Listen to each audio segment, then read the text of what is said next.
All right, can you guys hear us online? David, can we get a thumbs up? Is that a thumbs up? I see it. Great. Okay, they can hear us. All right. Good evening, everyone, and I'm delighted to welcome you all to our April full board meeting for Manhattan Community Board 4. Sorry, there's like a little echo. Yeah, you hear that echo? Yeah. Alex, maybe you can check on this echo. We're going to get started. I am sorry we're late. We're all dealing, I don't know, I had to take 16 trains to get here, all very wet. So get yourself settled. Thank you for your indulgence as we, and apologies for those online. We're just starting late due to the weather. Last board meeting was also wet. In fact, at the beginning of my remarks said thank you for trekking out on this wet Wednesday. I only modified it slightly to say this very, very wet Wednesday. Again, I'm Jessica Chait. I'm chair of Manhattan Community Board 4, and I'm pleased to call this meeting to order. Per Manhattan Community Board 4 policy and New York State open meetings law, full board members are expected to attend this meeting in person unless you have a disability and or an extraordinary circumstance as defined by the New York State open meetings law. And in extraordinary circumstance, these details can be found on our website. I'm going to cruise past this. And sorry, we're going to just ask everyone to keep quiet. Board members joining via Zoom must leave their cameras on. I know it can be tempting to turn it off, but we ask that you keep your camera on. And we encourage members of the public to always join virtually. The hybrid policy can be found on our website, and this meeting is being streamed live on our YouTube channel, and a transcript is recorded. We're going to jump right into the agenda for tonight. Sorry, the sound is... I don't know. The sound is, sorry, you can hear. Okay, I don't know. There's like an echo and, sorry. Yeah. Bert. Yeah. Thank you. Sorry. If you need to take a call, you can feel free to step out. Maybe the mics are on. If anybody has a mic in front of them. No. Okay, great. Thank you. Okay, we're going to jump right into the agenda. We have two public hearings tonight, one on the comments on the draft scope of work for the Western Rail Yard Modification Project, and another on the draft scope of work for the Midtown South mixed use proposal. There are two things I want to note before we go right to those sessions. One is we had some technical difficulties for people who wanted to sign up for public hearings in advance. Again, to repeat, they're on your agenda, but they're for the Western Rail Yards Modification and Midtown South mixed use. So if you intended to sign up for one of the, speak on one of those, you'll have a chance, and I'll just ask the facilitators handling that public hearing to leave space for people who might not have signed up, but the sign up may have had some issues. And if you did sign up and want to be actually speaking for public session, we ask that you sign up now. We typically leave that open until 6:45. In light of the weather, we can leave it open until 6:50. But if sure, I didn't open the paper still. Sorry, I just meant on paper. But sure, you can. Yeah, you would just, sorry, if you're online, you'll need to raise your hand. Thank you for clarifying. If you're online, you'll need to raise your hand. If you're here in public and thought you signed up for the public session, but we don't have you because maybe you signed up for one of the hearings because they were titled confusingly, you can come up here and sign up, and we're going to close that at 5 minutes. So now is your chance to sign up. The last thing I did want to note is specifically on the draft scope of work for the Western Rail Yard Modification Project. There was we were incorrectly informed about the deadline for the submission of our comments. You'll hear more about this for the board members when we get to our letter on the topic. You'll notice it's just for ratification. It has been sent. We felt strongly that we keep this public hearing on the agenda because we want to hear from all of you in the public joining us in person or online. If you have comments, it's important that we hear them because this is not the end of the project. And additionally, we have elected officials or their representatives joining us this evening, and we felt it was important that they hear your voice as well. So that is why we decided to leave it on the agenda, though our letter on this topic has already been submitted, and again, more on that later. Okay, lastly, we are going to ask everyone, including electeds and their reps, to limit their comments tonight to 2 minutes. Alex here has introduced an electronic timer. Leslie, of course, for the public session will manage that, and the others who are handling public hearings. But we really have a meaty agenda. We're starting late. We have to be out by a certain time. So as a result, we are asking everyone across the board to please be considerate and limit their comments to 2 minutes. Last thing, sorry, I apologize. I said last thing, and this is truly the last thing before the hearing. I said this at our last meeting, and I just wanted to take a moment to again re-emphasize that all our bylaws state that board members are expected to treat each other and committee members, members of the community, representatives of city, state, federal agencies, and elected officials, and all others with respect and courtesy while acting in their capacity as board members. We are also expected to conduct all board affairs with fairness and decorum. Similarly, we request and expect the same of all who attend our meetings as well. We cannot tolerate disruptions or disorderly or disruptive or offensive conduct or comment. We make space for each other, for each person to speak during our public session, and disrupting others is unacceptable and directly at odds with our desire and commitment to hear from everyone across the board. We ask that everyone conduct themselves appropriately or they may be asked to leave. With that, we're going to turn it over to our public hearing, and I believe Paul is handling our first one on comments on the draft scope of work for the Western Rail Yard Modification Project.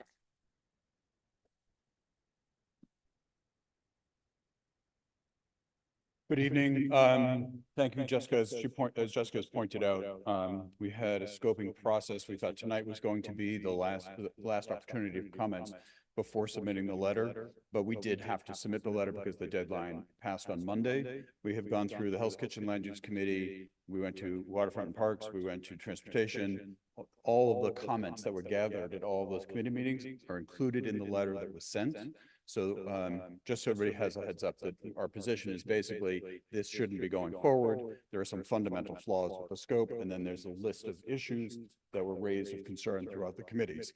More of that discussion will happen amongst the full board, but I wanted to make that announcement at the beginning of the public hearing. No one has signed up for the public hearing as they entered the room. Is there anybody in the room who wants to comment on the Western Rail Yards project? Seeing none in the room, we do have somebody who signed up online. If we can move Patrick Hazari from the Highline over. And Patrick, as soon as you are able to unmute yourself, we can have you speak.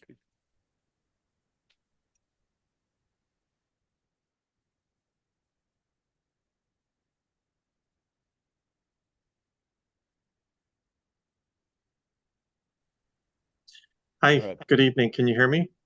Yep, Patrick, thank you. We can hear you very, very well, actually. You echo, the volume in the room is a little louder, so we're going to adjust that. Try again and try again before you start your comments. Can you speak? How's this? That's significantly better. Thank you. All right, go ahead, Patrick. You're 2 minutes. Okay.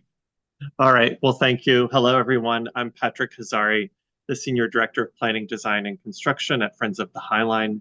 First, wanted to start by saying we deeply appreciate the Community Board's thorough review of the proposed scoping document for the EIS and issuing the letter to City Planning earlier this week for requesting additional areas be studied.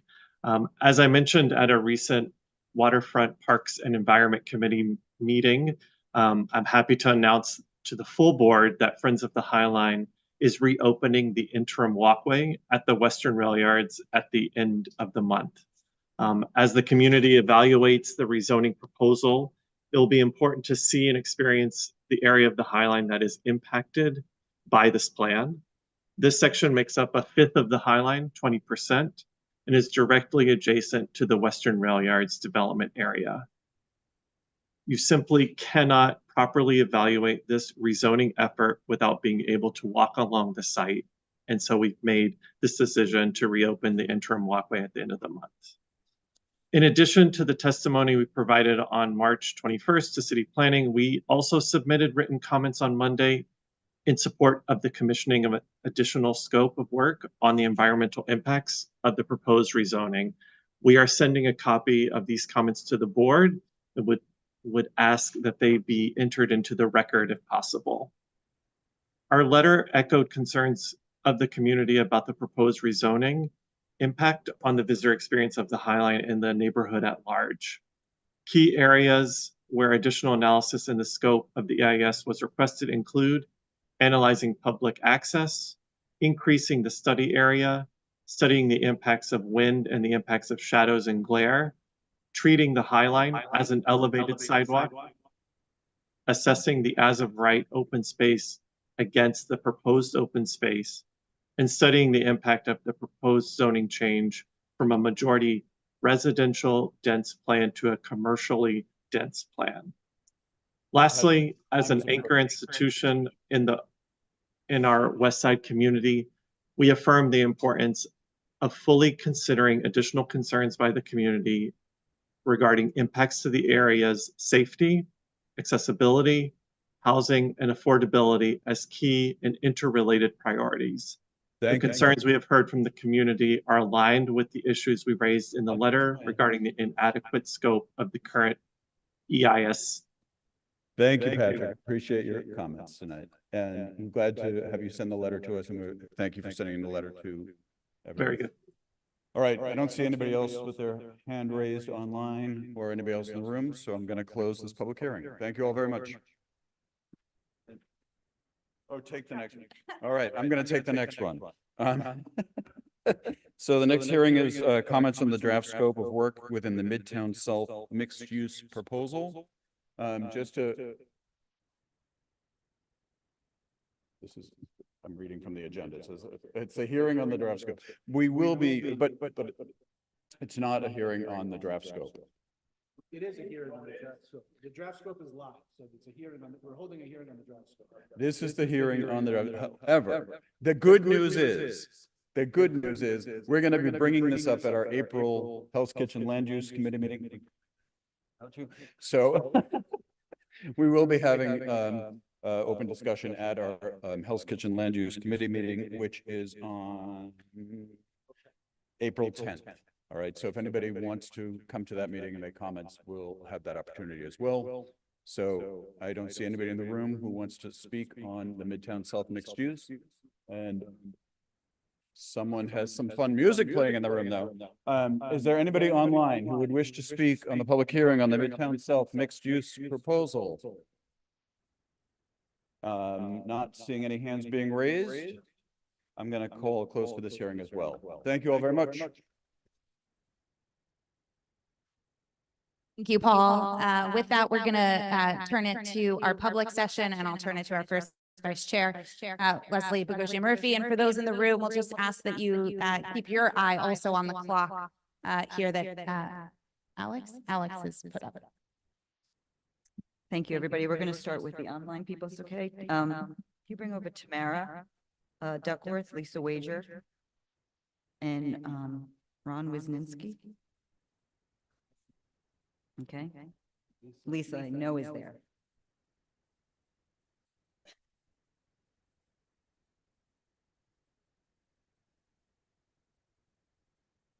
Yes.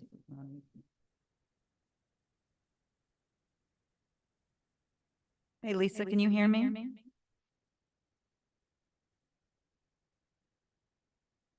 Hi, Lisa, I see you up there on our Zoom. Oh, there you are. Can you hear me? Yeah, I think you have to unmute yourself. It's only been 4 years. There's a lot of echo, just echoing what you already know. Go ahead. Okay.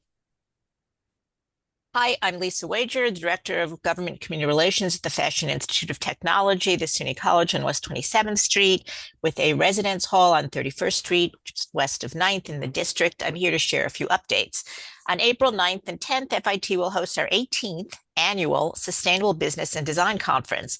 The event is recognized as a platform for collaboration and discussion across the creative industries, highlighting advances in sustainable design and cutting-edge thought leadership. Often 1,000 people attend. By sharing innovative industry partnerships, student projects, and cross-institutional research, the conference explores solutions to the most pressing environmental and social challenges of our time.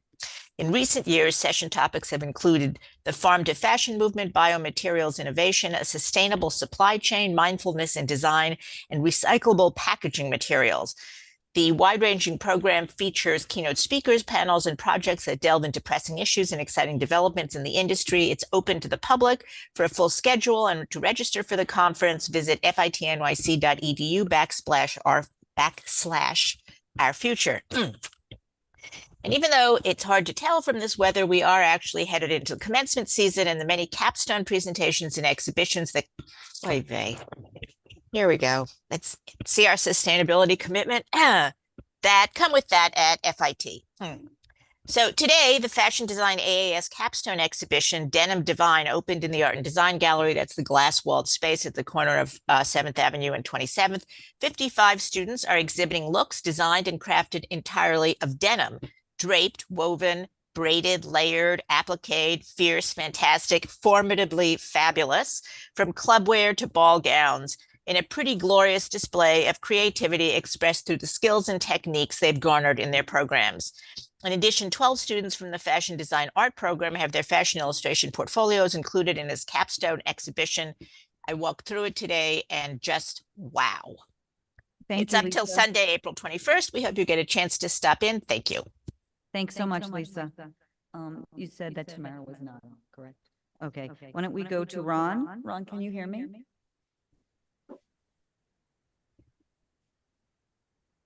Ron, is that? Oh, Ron, there you are. Oh, great. Your 2 minute. Oh, I think you might be muted because we can't hear you. I've unmuted myself. Can you hear me? Now we can hear you. Thank you. Go ahead. I'm Ron Wisniewski with the E-Vehicle Safety Alliance. The Transportation Committee letter item 20. Apparently, there's a safety risk for city bike renters being too close to a bike lane, and they recommend moving the city bike docking station 2 feet to the west to enhance their safety. Finally, safety first. So when do they have to start wearing helmets? Item 21, the letter identifies a large gap in the city bike network on 9th Avenue. There are stations at 54th and 63rd. That's 9 blocks with no city bike station. So they urgently recommend installing another one on 58th Street. I'd like to tell you where you can put your city bike docking stations. Sadly, these letters illustrate the committee's priorities. It's obvious that transportation alternatives, well funded by their craven rideshare and delivery app clients, is calling the shots here. But your neighbors are still being injured and traumatized by bike riders breaking the law. As each day passes, the chaos and danger on our streets continues to get worse, and your failure to call for meaningful enforcement makes you complicit. Makes you forward. I don't know how the law defines conflict of interest, but whatever is going on here is shameful. I urge you all to vote no on these letters. Thanks, Leslie. Thank you. Bobby, I see you're there. Yes. Bobby, go ahead. Your 2 minutes starts now. Thank you. Good evening, everyone. My name is Bobby Vangelatos, and I'm the center manager of the Chelsea Recreation Center. We are the largest New York City Parks Recreation Center in Manhattan with an active membership right now of almost 12,000 members. We started our spring programming session this week. All our classes are listed on our website at nyc.gov/parks. We have something for all ages, ranging from sports, fitness, and arts.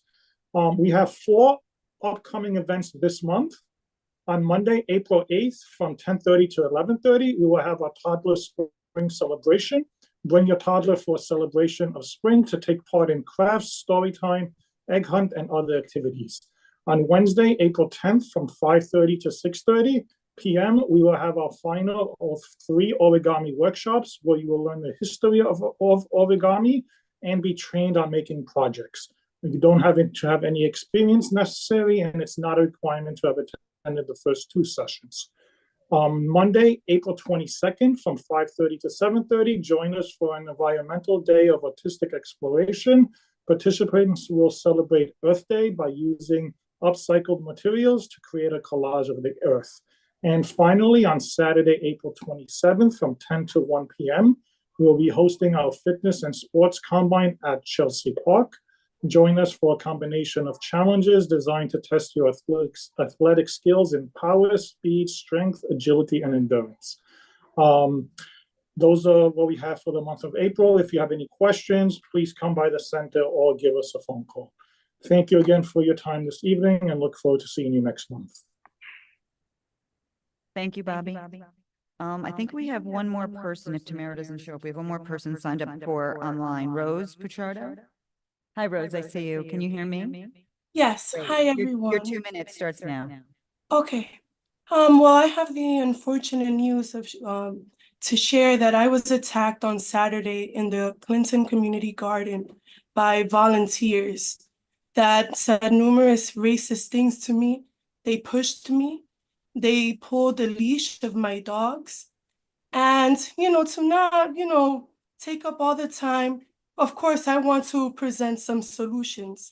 I think that there should be proper signs for the Clinton Community Garden because there was a sign from the New York City Parks that says that my dogs are allowed as long as they have a leash, and they did. But they claimed that there was another sign inside of the park that says that there's no dogs allowed that I did not see. Nonetheless, I should not be discriminated, harassed, and attacked. I think that there should be an investigation of who volunteers in the parks, and I think that the signs should be clear on what's allowed and what's not. Thank you. Rose, thank you for coming. And I know you've been in contact with the office, and our office has been talking to Park, so we will give you updates on that as well. Thank you.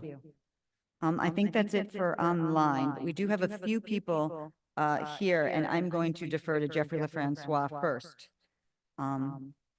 He has signed up. No, come here. Thanks, Leslie. Good evening, everybody. My name is Jeffy LaFrancois. I'm a member of CB4, but I rise to speak on behalf of myself, and I'm not happy about it this evening. For years, I stood before this board as a liaison to Assemblyman Dick Godfrey, giving updates on legislation he championed, billed extending protections against discrimination, specifically to the transgender community, given the systematic disenfranchisement and blatant discrimination trans people face in every aspect of their lives. And when New York State has taken great steps to extend protections to trans people and indeed become a safe haven for trans youth, all that is under attack right here in the heart of Manhattan. The Community Education Council of District 2, which represents public schools from downtown and Tribeca to the Village, Chelsea, and Hell's Kitchen, as well as Midtown and the Upper East Side, recently passed a blatantly transphobic resolution. We've learned the majority of the council has been endorsed by Place NY, an openly transphobic group, and also connected to Moms for Liberty, which works to erase history and remove books from libraries across the country. Resolution 248 passed with 8-3. Disguises its transphobic stance by claiming that experts need to determine whether or not trans kids can play on female sports teams. We're talking about elementary and middle school kids here, folks. The CEC is carrying water for long-debunked anti-trans fear-mongering bigots who so deeply fear a free society they create scapegoats for their own advancement. I'll note that neither the Department of Education nor the Public School Athletic League has received a single complaint about this issue. And yet the Moms for Liberty CEC has fabricated this to hijack one of our most vulnerable youth populations. In 2023, the Trevor Project announced that nearly half of trans and non-binary teens seriously contemplated suicide. While I'm an out and proud gay man, I do not have a lived trans experience, but I can share that one of our neighbors and fellow board members, Carrie Keenan, is the proud mom of a trans kid who attended District 2 schools for 12 years. Community Board 2 released a strong statement rejecting the CEC resolution. I know this issue is on our ACES agenda in April, and I hope CB4 will take an unabashed stance in support of trans youth. Thank you. Thank you. He's a pro at the timing. He knows the timing. We'll go to, we have 4 people here in, if you all 4 can come up at one time. John, I know you signed up to speak. And then next we have Jackie Lara, Alexa Cruz, and Salinas. Your 2 minutes. Good evening, everyone. I'm here on behalf of the tenants of our 111 West 24th Street building, which is myself, Kate Edgar, and also especially Mark Tekashan. Mark Tekashan, who since September has loyally attended most CB4 meetings and worked tirelessly to establish our brand new 100 West 24th Street Block Association. Most importantly, we are so grateful to the CB4 BLP committee for their help and diligence in reviewing an application which was entirely inappropriate for a residential neighborhood, culminating in their recommendation to the SLA that this application be denied. We thank all our neighborhood friends and adjoining condo buildings who expressed their support and turned out for meetings throughout this 8-month trial, especially Randy Milch and our friends at 108 West 25th Street. We also wish to thank Sally Greenspan, President of the Council of Chelsea Block Associations, for her resolute and unwavering support. To quote Sally Greenspan, "We are stronger together." So thank you so very, very much. Mark unfortunately couldn't be here because he's in the hospital. He should be coming back home tomorrow. So he sends his regards and his thanks as well. Thank you. Thank you. Thank you. I'll just go in order here. Jackie, Alexa, and then Celine.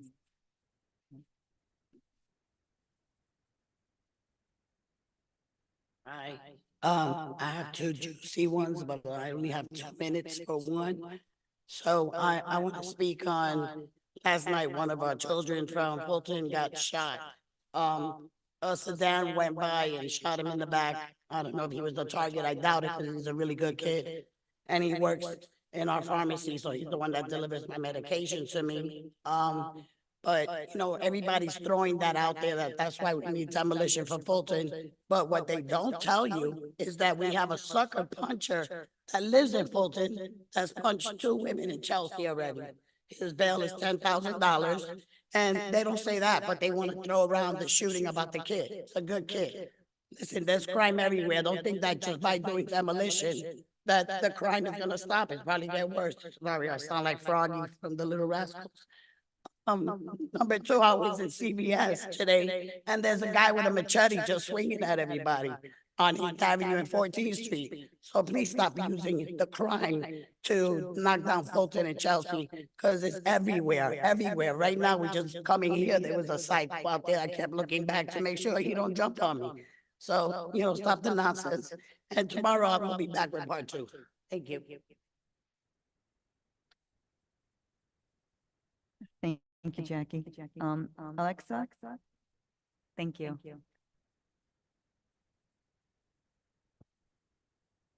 Thank you. Alexa, and I will always be here, no matter what. You're gonna get sick of my face. But I ask every one of you to take into consideration in writing to them and telling them that we don't want any demolition. We don't want Essence related. We don't want Section 8. We don't want them to come back. We want to stay at Section 9. Also, about the demolition, our building is concrete with beams on it. And today we have a bad weather, and it could get worse. But thank God when we were at the Sandy, you know, we stood up, not like the buildings in the Highlines that the windows went flying. And we need this building for our protection and everybody else's protection. Because if any of those buildings in the skyline fall on someone, it's going to kill people. And this is not safety for anyone, you know. And I go for the low income people. I'm one of them. I work, and I want them to take consideration, and I do not want Essence related. Thank you. It's a land grab, money grab company. Thank you.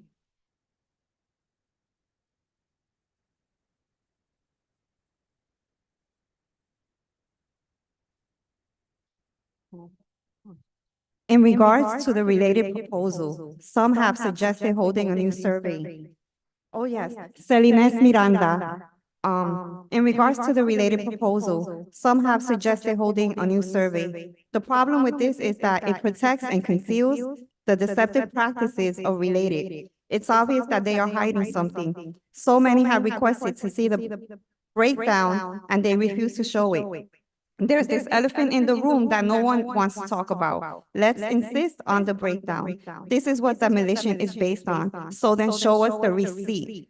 We need to see the breakdown and confirm the count that came from Fulton and from Elliott Chelsea. This proposal is only a thought, an idea. The survey was just that, a survey. And Related have shamelessly been moving forward and pushing boundaries with the permission of NYCHA and elected officials. Meanwhile, the people who spoke and said no are being ignored. Please stop disregarding us. Oh, man.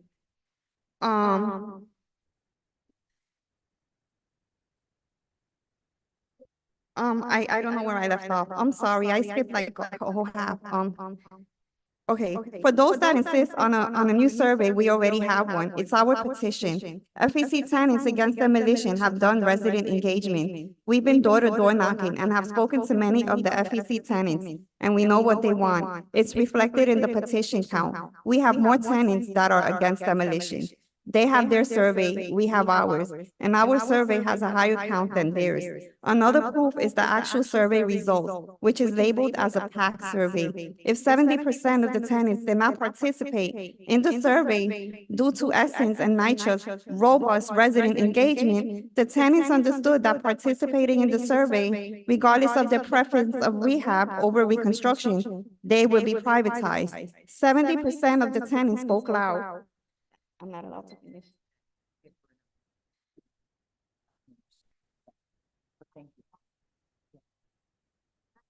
Thank you. Thank you. Thank you so much for, especially for the people who came in person. It's a really tough weather day out there. So thank you so much. I think that closes, at least the people who have signed up closes. You signed something? Yeah, sure. I mean, of course, come on up. We'll give you 2 minutes.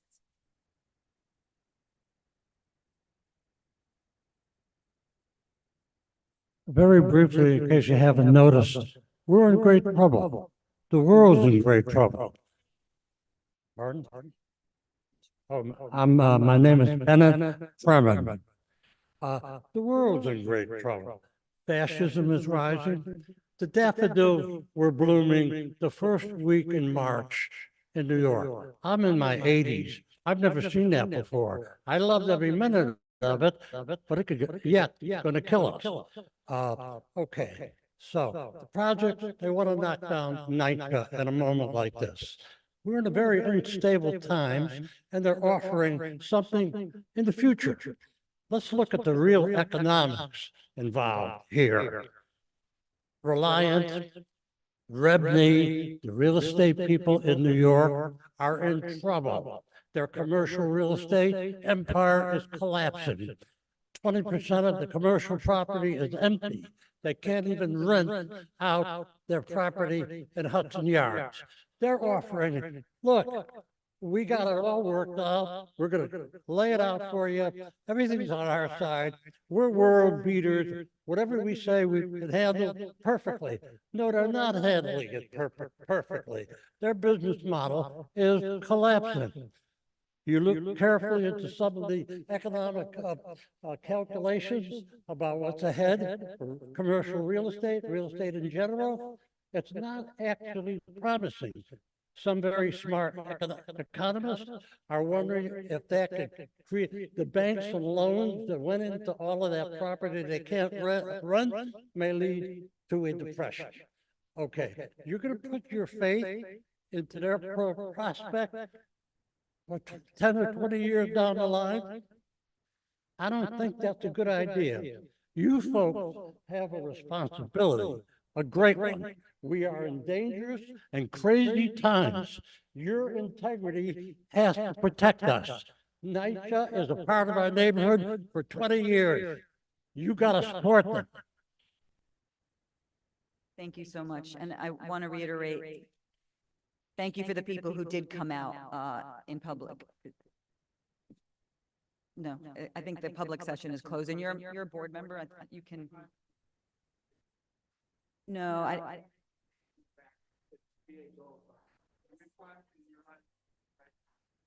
we're not trying to stifle anyone's voice. I just think the list is closed right now, and then we can. It's not on the list, and I think the public session is closed right now. Caesar, we. This guy right here with the police department. You're in my space, back off. Caesar, I think we understand. I am speaking here, and they will not let the public speak. I live there. I know what's going on. I've been going to every meeting for 3 years. I have all documents, and you will not let me speak? Any second. Okay. Why? Okay.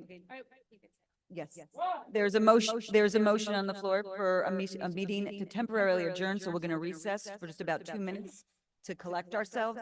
Thank you for coming. Leslie Boghosian Murphy, thank you for coming.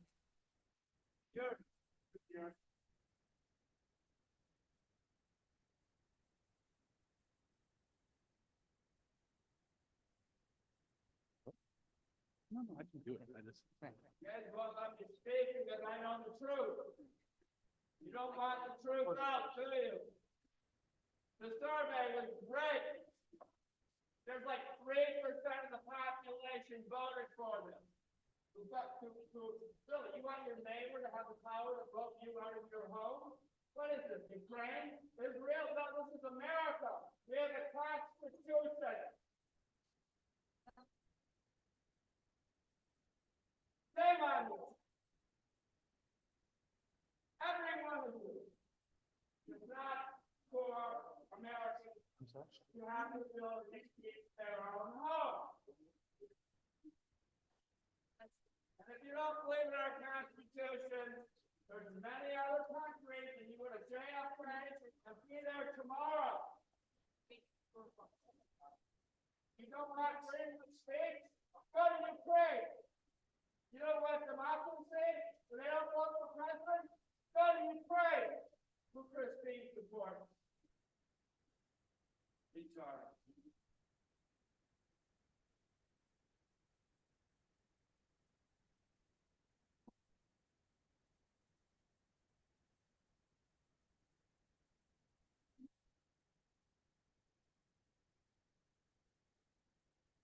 Who's that?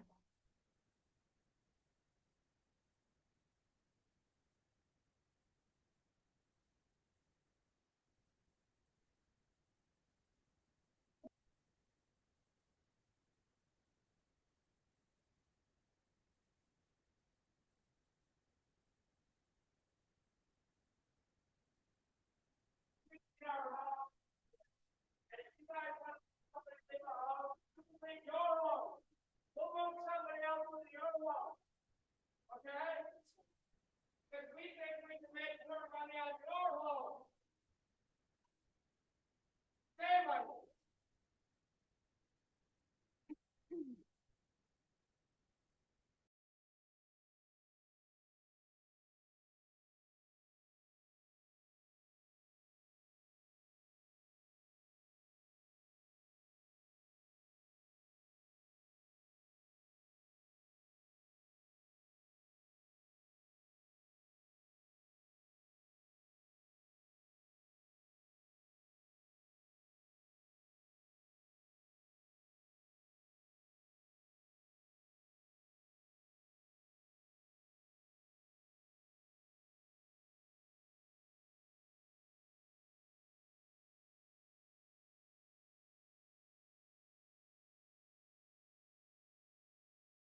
in welcoming our electeds over, and I believe it seems the senator declined, but I think they have Eric Straza and Dana moved over.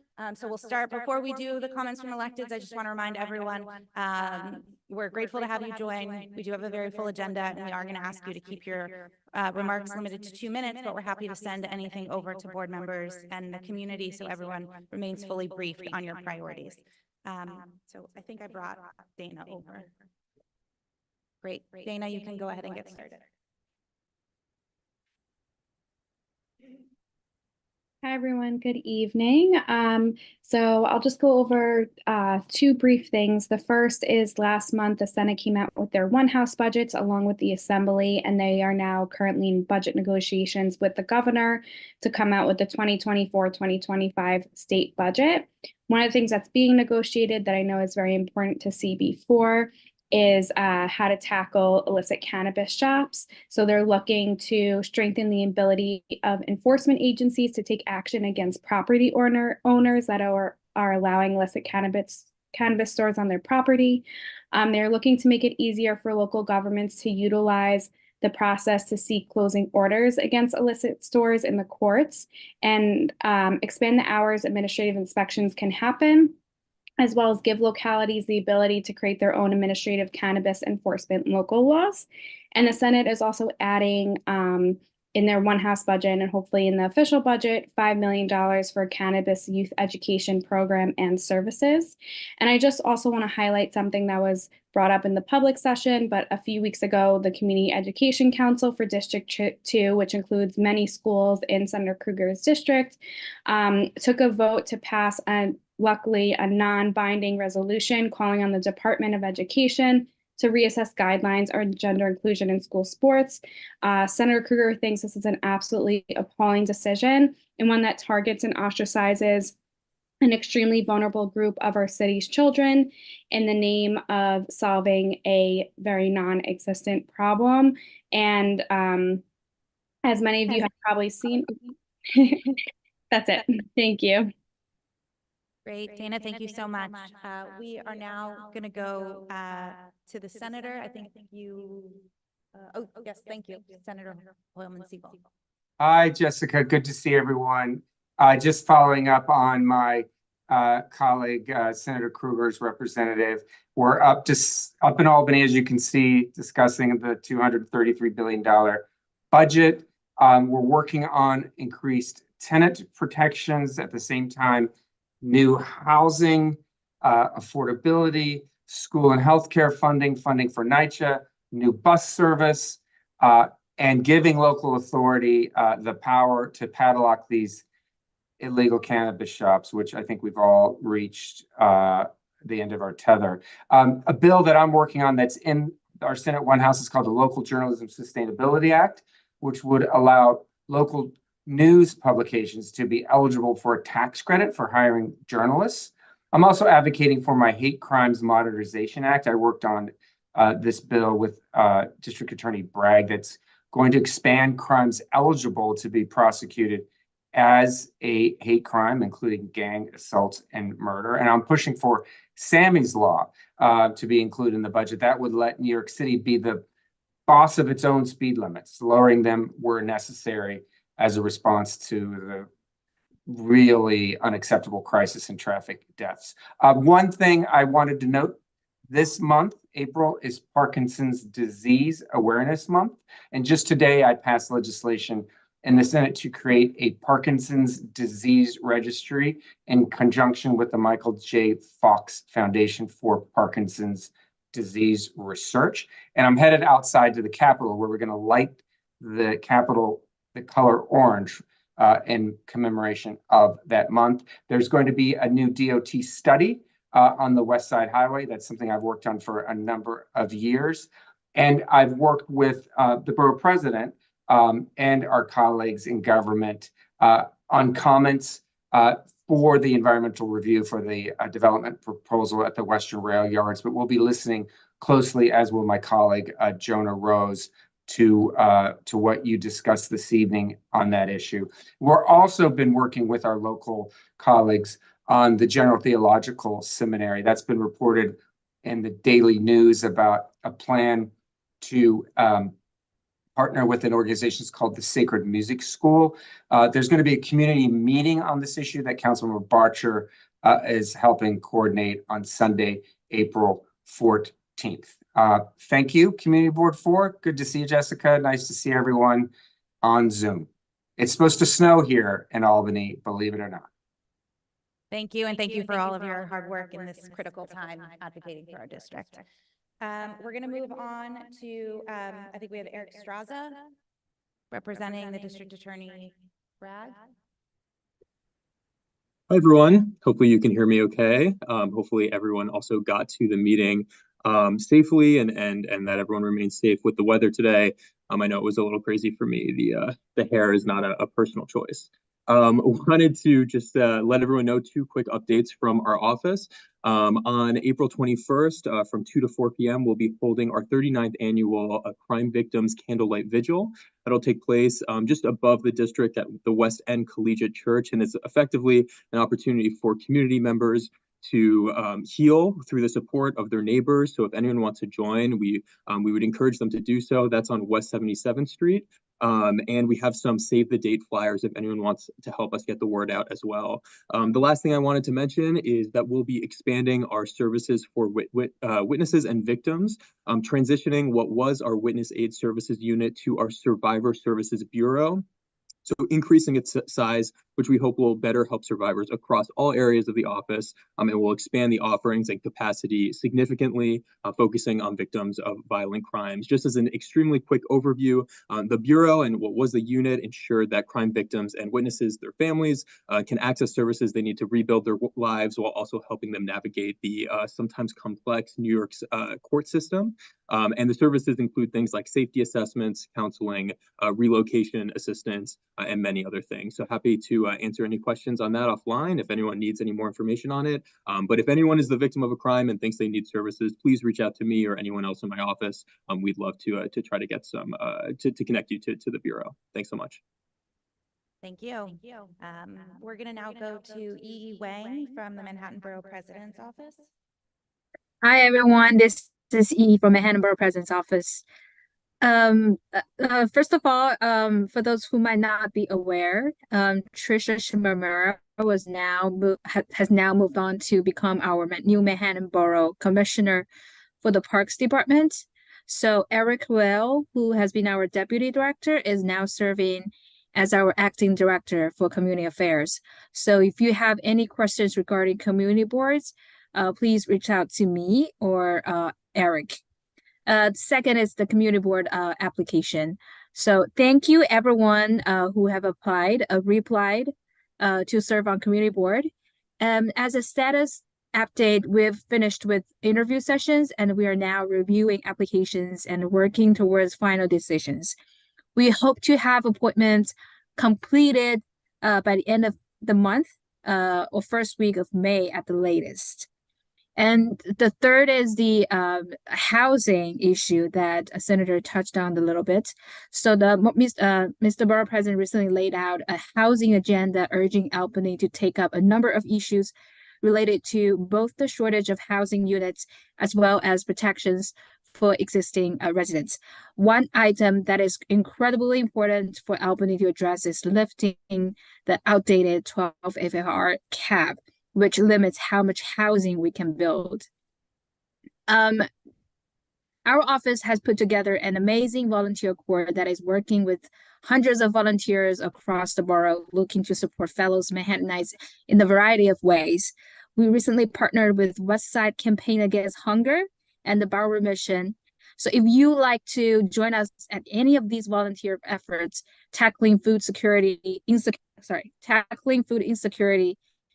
park cleanups, and more, please sign up on our website, which is manhattanbp.nyc.gov.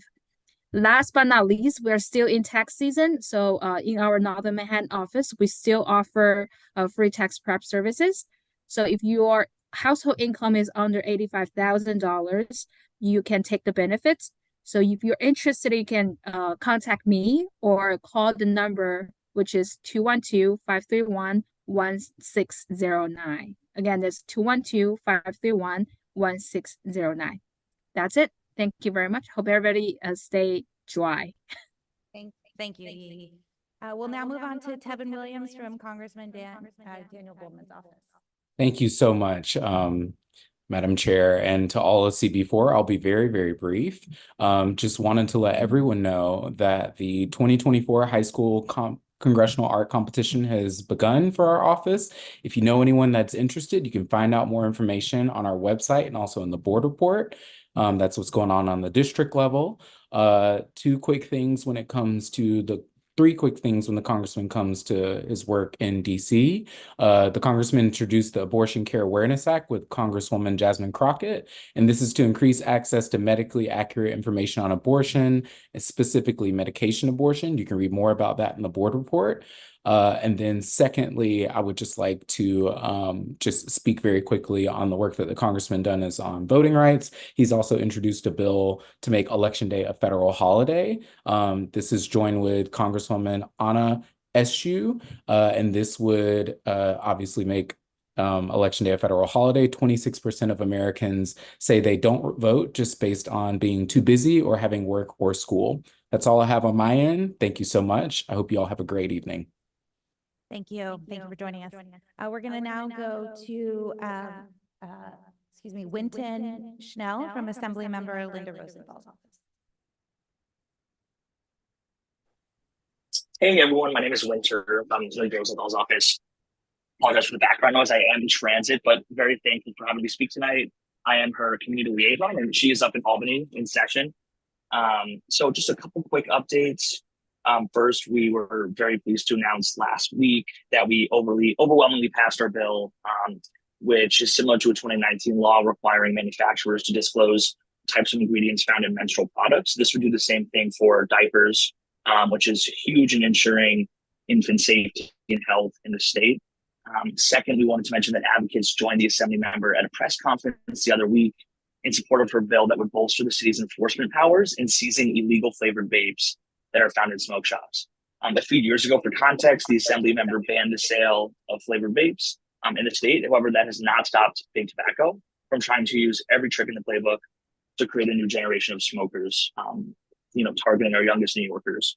So the bill would crack down on these nefarious and dangerous practices by closing an existing loophole that allows smoke shops to prevent agencies from inspecting their back rooms for illegal products.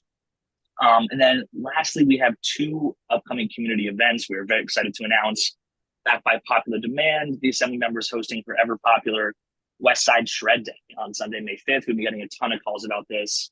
Again, that's going to be on Sunday, May 5th from 10 a.m. to 2 p.m. outside the district office.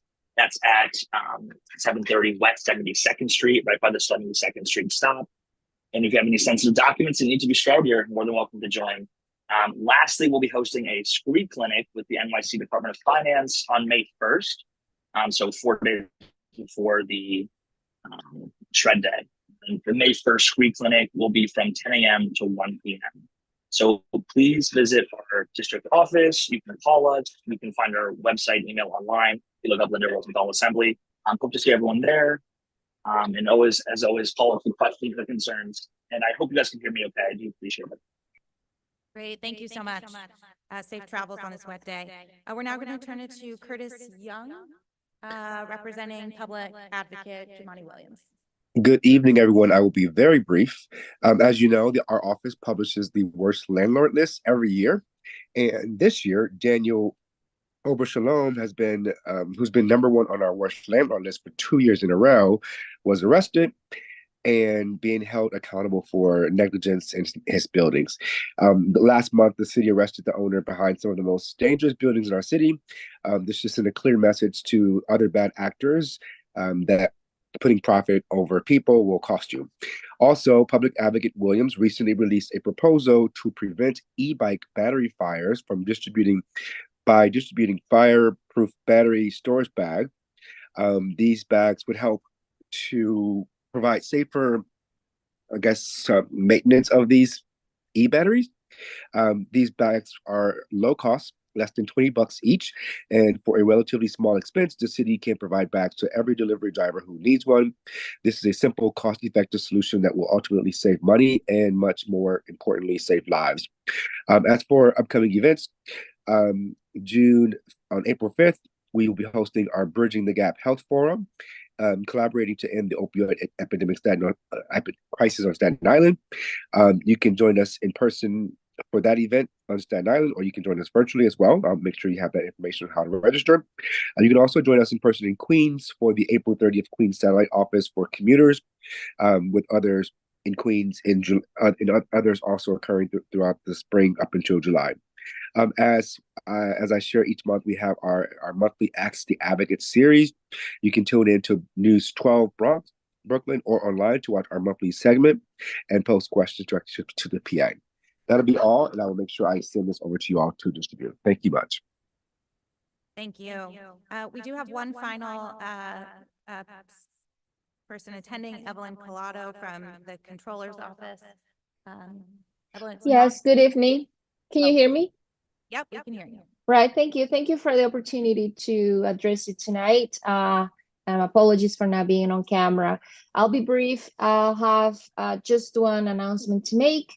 As you might have already noticed, our Homes Now, Homes for Generations campaign launched last month in conjunction with the New York City Council Progressive Caucus and the public advocate, Jeffy Williams, and dozens of grassroots housing organizations, has been added to the Council 2025 preliminary budget response.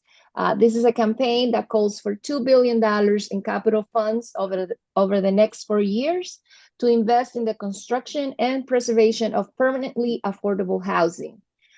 This is a commitment to quadruple the city's investments through the HPD's Open Door and Neighborhood Pillars programs.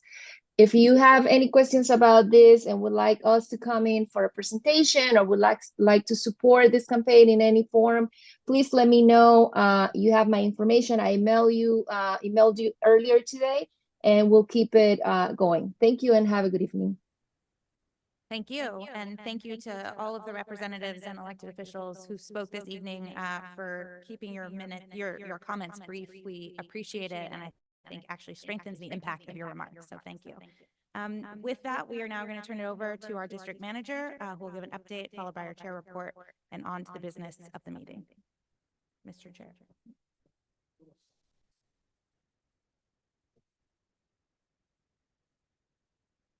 Do we hear the echo with this mic? A little bit. All right. Well, anyway, we'll keep on working on it. As we can all see, the MCB4 hybrid meeting policy remains in effect. For April committee schedule, the executive committee will be meeting on Tuesday, or is tentatively scheduled to meet on Tuesday, April 23rd, instead of its normal Monday, in observance of the Passover holiday. All other committees are meeting on their regular scheduled dates and times. And that's it. Thank you very much for all showing up today in this bad weather, or we would not have quorum, and then all of your hard work would have not been voted on. So I appreciate it. We thank you, Jesse.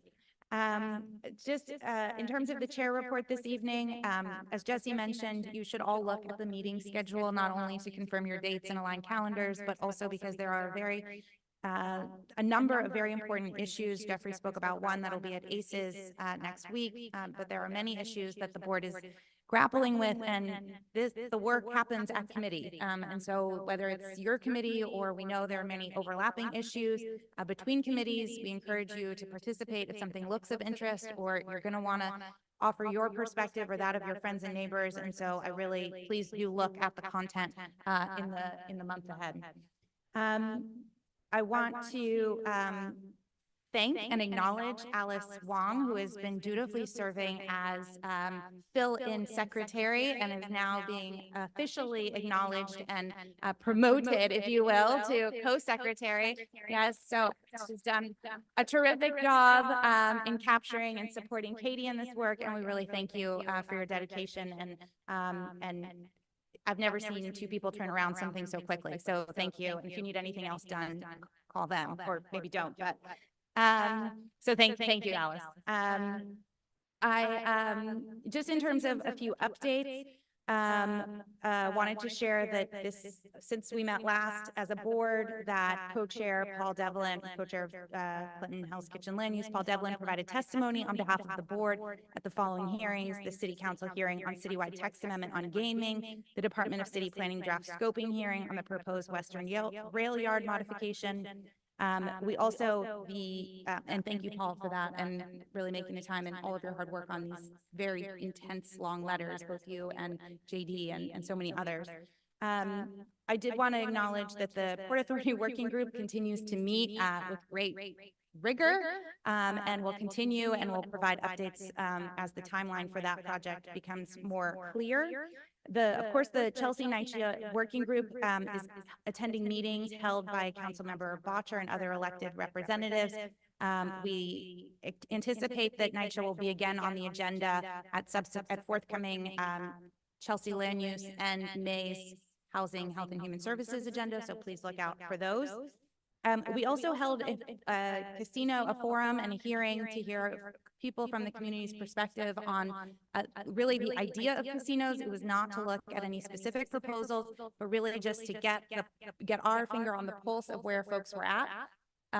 It was, I'll just be candid, it was fine. Attendance was fine. It was not overwhelming, which may tell us a little bit about where people just may be saturated with things happening in our district, or not sure what is really going to come to be of casinos, seeing as the timeline for this has continued to be pushed back further and further. And of course, we weren't looking at a specific proposal.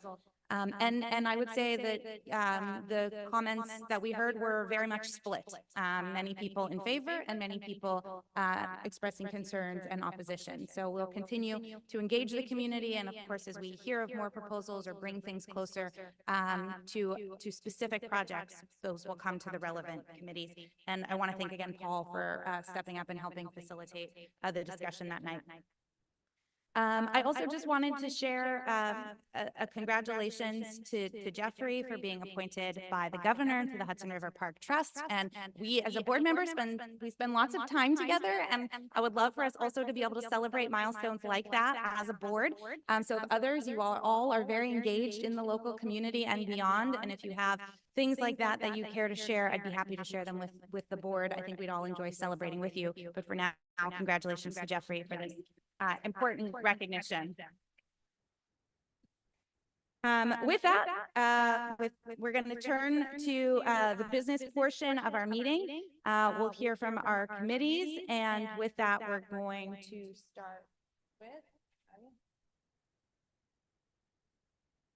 Sorry, we're going to start with Hell's Kitchen Land Use. Has three very meaty topics. I want to thank again JD, Paul, and I know Joe did heavy lifting, as I'm sure did many others on this letter. On these letters, they are substantive.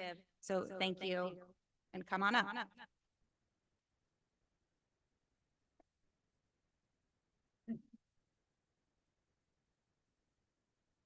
Thank you again for the item number one, the draft scope letter for the Western Rail Yards modifications. As I said at the public hearing, we anticipated that the due date for this would be tomorrow, so we would have had the ability to have everybody here make comments on the letter before it was submitted, but we found out that it was due Monday at 5 o'clock. So thank you to Joe and his team for producing the bulk of this letter and getting it done. Christine and Transportation gave a lot of input. Leslie and Marty gave a lot of input from Waterfront and Parks. So all of the committee voices were included in the letter. This is the letter on the draft scope. So we'll see a final scope, and then there'll be a draft EIS, and then a final EIS. So there's still a lot of the steps in this process to move through. But the letter is, and I thank you for the accolades on all the great work, but last month's letters were 22 pages and 23 pages, and this is only 11 pages. So it's not such heavy lifting as everybody seems to be saying. So anyway, anybody? Everything is relative, yes. Anybody have any comments, questions, concerns? Do you want me to call them? Jessica, do you want to do this? Okay, I saw Josephine first, then Jeffrey. Can I get a pen?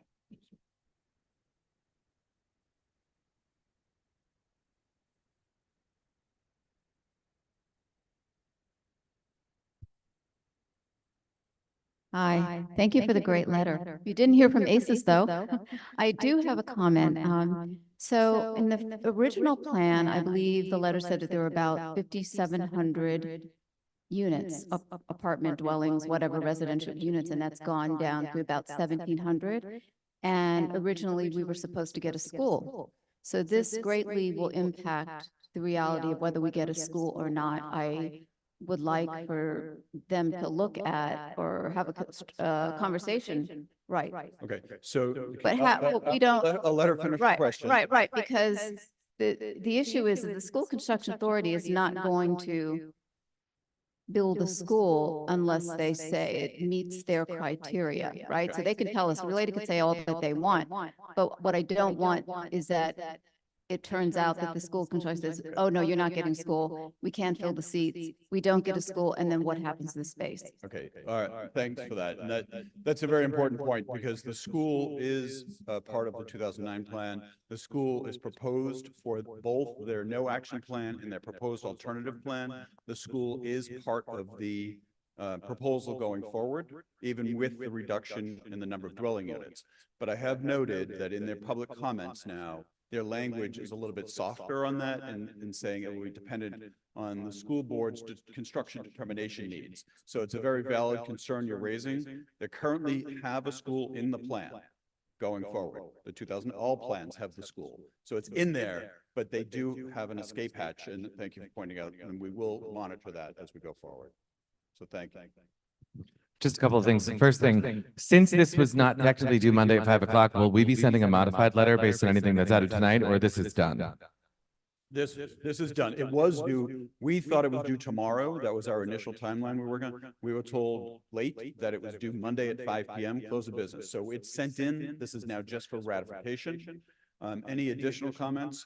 As it was just pointed out by Josephine, other concerns, we'll make sure we monitor as we go through the. Yeah, I mean, I guess I just think it's really unfortunate that wasn't circulated to the entire board in draft form at whatever point. I think some of my colleagues on the board would certainly agree and recognize the fact that even though this was an expedited timeline, given the implications of this letter and where we are in this process, just some advance notice would have been good because we don't mention the heliport in here. And given the fact that the heliport is a component of this neighborhood, even though it's not supposed to be there, it should very much be studied. There's a number of things that I'm surprised not to see in here, and I get the timeline factor, but I guess I'm just surprised that a letter of this caliber and scale did not get circulated in advance. I'd also say that there's a lot of sour grapes up front in this letter, and I just wonder how seriously the rest of our letter will get taken given how we start. I know where this all comes from. I was around during the negotiations of where this comes from. As some of my colleagues have pointed out, when people put a zoning application before the city council, excuse me, before the planning commission, it's on a path that we have to respond to. So we're engaging in it right now, and we're doing that. And I just wonder, I just feel like we've missed out on some real key affordable housing asks in here. And I wonder if our concern with the change of what's happening is undermining our ability to ask for what we actually want studied. So I guess I'm upset that we will not be sending a modified letter, and we learned about that late. So I guess none of these can be addressed this evening, Paul. I can assure you that I was also very distressed to find out that this letter was due at 5 p.m. on Monday. I would have much rather preferred to have input from everybody else. We did go to 3 committees. Waterfront and Parks was presented to, Transportation had the addition. The heliport just did not come up in either of those committee meetings. So I will add it to my list, much like the school, to monitor as we go forward and to make sure that we include that. In terms of the sentiment at the beginning of the letter, that was an overwhelming sentiment by 3 committees that said, this should not be happening, period. We should just send a letter that says no. But as experience with this board, we know that if we just say no, our voices don't get heard later. So the just say no component is at the beginning because that was emphatically announced by many, many members of many, many committees. So I understand what you're saying and I appreciate it and I apologize. I would have loved to have made revisions to this letter tonight.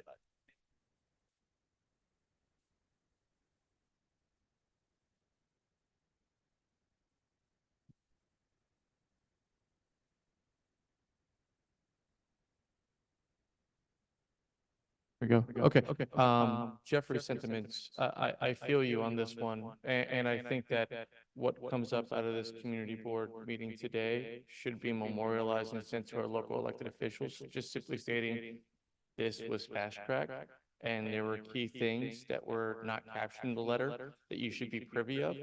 And that includes the heliport, that includes ensuring that we have the school pretty much cemented in it, as well as that the language in the proposed scope was a bit tricky.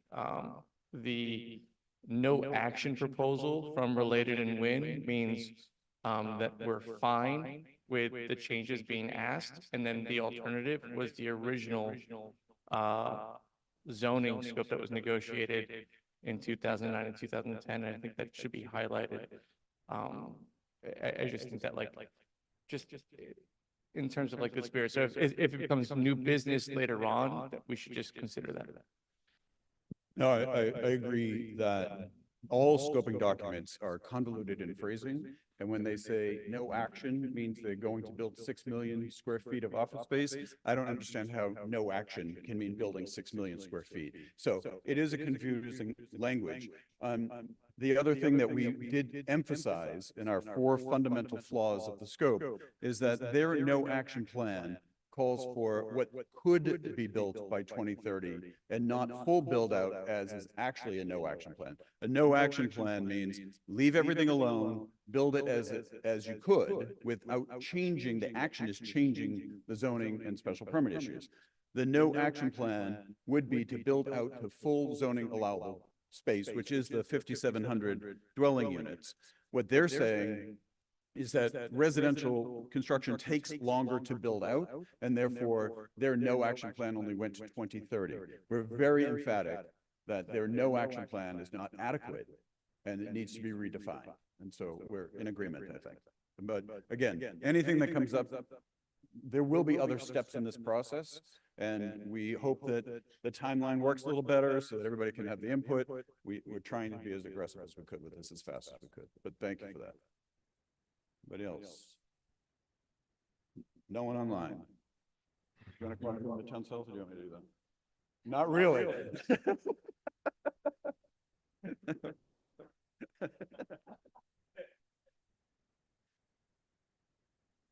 This was just a presentation to the Land Use Committee from the Department of City Planning on their proposal to rezone parts of Midtown South. Just a presentation, that's all it was. Okay, Jeffrey, that's all it was. So this letter is just a response to that presentation of Midtown South. We have about 7 blocks, some on 8th Avenue, about 3 or 4, some between 6th and 7th. And our response was, we like converting to residential, great. We have some concerns about landmarking, some landmark buildings, about height, stuff like that. That's all the letter is about right now. We will be taking this up again next Wednesday at the Land Use Committee. Again, so if you have any ideas that we should mention about this, please bring it up. They want to create a vibrant residential neighborhood. The only thing they left out is iconic. I think they want an iconic, vibrant residential neighborhood, which is great, right? Which is great. So that's all the letter is about. No questions from that side, great.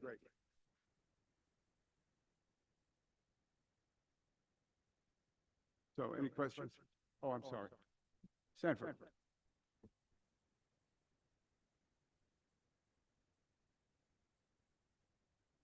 Sure. Okay. My comment is that I think one of the things we should ask them to study is when we request these changes, such as height limits or lowering the allowed FAR in certain areas or various other zoning restrictions, what effect will that have on the housing that we get out of this, both market rate and affordable? That's something I always wonder when we do these meetings. We have these suggestions that DCP sometimes pushes back on, which do not reduce the FAR, which determines how much you can. FAR, okay. FAR, which do not reduce the FAR, which determines like the maximum amount that can be built. but which may affect how much actually gets built in practice based on the economics and various other factors. And unfortunately, it is kind of a guessing game. We don't, even with the study, there's still uncertainty, but would be less uncertainty. And so I think this is the time to ask, let's actually get the numbers when we make those decisions to put limitations on the zoning. What effect will it have on the economics of what housing market rate and affordable gets built? I think we can put that in. We want more information. We can certainly ask for that. Okay. Thank you, Sanford. Thanks, Sanford. We put that in the letter already, and we put it in very carefully, and we asked them to study specifically if there are any limitations, how would that work within the bulk that they're proposing, or a lesser bulk. What you just asked for is embodied in a couple of paragraphs. Right.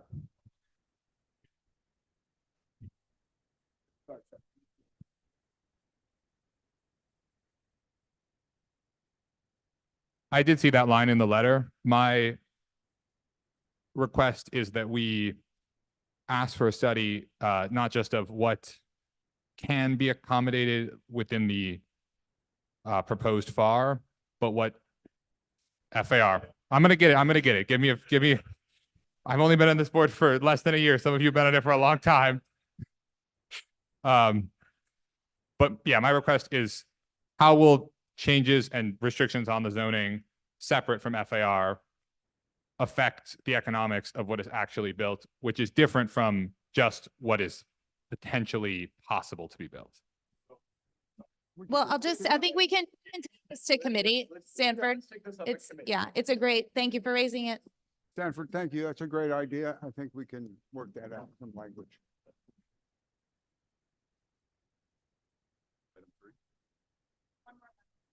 And I just want to re-echo what Paul said. Thank you, Joe, for your help. Matthew Sullivan, who not only attended the meeting, but listened to the tape and took notes for us. So that was quite helpful. Christine had some good ideas, and Paul, so thank you all. All right, item 3, TCP, AP, no, I'm sorry, Sanford, just kidding. Lots of alphabet soup here. Item 3 is a letter to City Council in support of proposed legislation requiring further agency review and notification of demolitions by neglect. Many of you know that we've been fighting this demolitions by neglect fight for years. We find out too late and buildings get torn down and we lose housing stock. Eric Botcher, Councilmember Botcher, has proposed legislation that would require developers to notify the commissioner and the commissioner to review demolition, and specifically if it's in a special district, if it has the notification requirements. Rachel Lee wrote this letter for us today, so thank you very much for that. The committee wants to support the legislation, but with the inclusion of a notification timeline. The legislation just says notify the community board, and I don't want it to come in Monday at 5 o'clock, and then we have to come to a meeting and address it. So we have asked for a 45-day notification insertion into the legislation. Any questions, concerns, issues? Seeing none, I'm moving on. Thank you.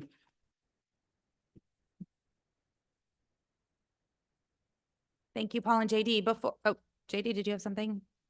Okay. Before we move on with our agenda, we're actually going to rewind just a minute. We've just been joined by Councilmember Gail Brewer, and we're going to allow her the opportunity to share a few remarks before we turn back to our agenda. Thank you. Thank you for joining us.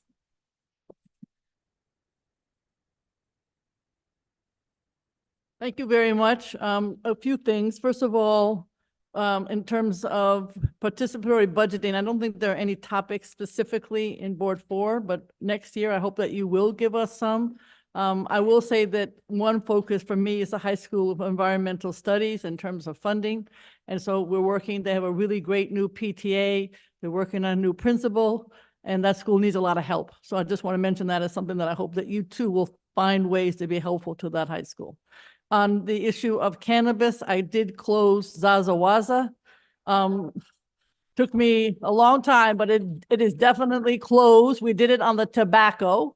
And I noticed that the mayor is copying me tomorrow because he's having a press conference on the vapes and saying that, you know, we should do something about the vapes. Well, I already did something about the vapes at Zazawaza. We got them closed on tobacco. We couldn't get them on cannabis. And I hope the state passes laws that give us the opportunity to go after the cannabis. But anyway, I'm very proud of this one particular. I have 90 in the district, so 89 to go. I know there's one on 55th Street that just opened, and I have lots of emails, and I will try to do the same thing. I hate these. There's a lot of funny money behind them also, I'll tell you.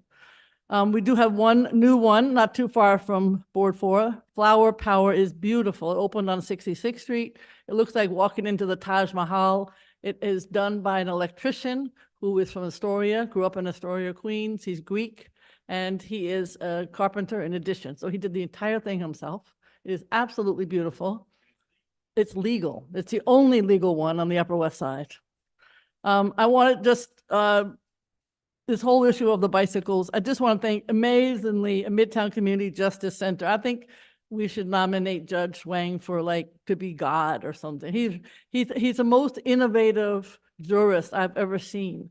And so he had, as many of you know, because you participated, a micromobility discussion. He's next, I think, going to take on store theft, and he's doing a lot of follow-up. We're trying to get Pop Wheels. Pop Wheels got 2 locations so far for the battery issues. You put the battery in the vending machine, the old one, and a new one pops out. And everybody loves it. I don't want some of the other suggestions for charging.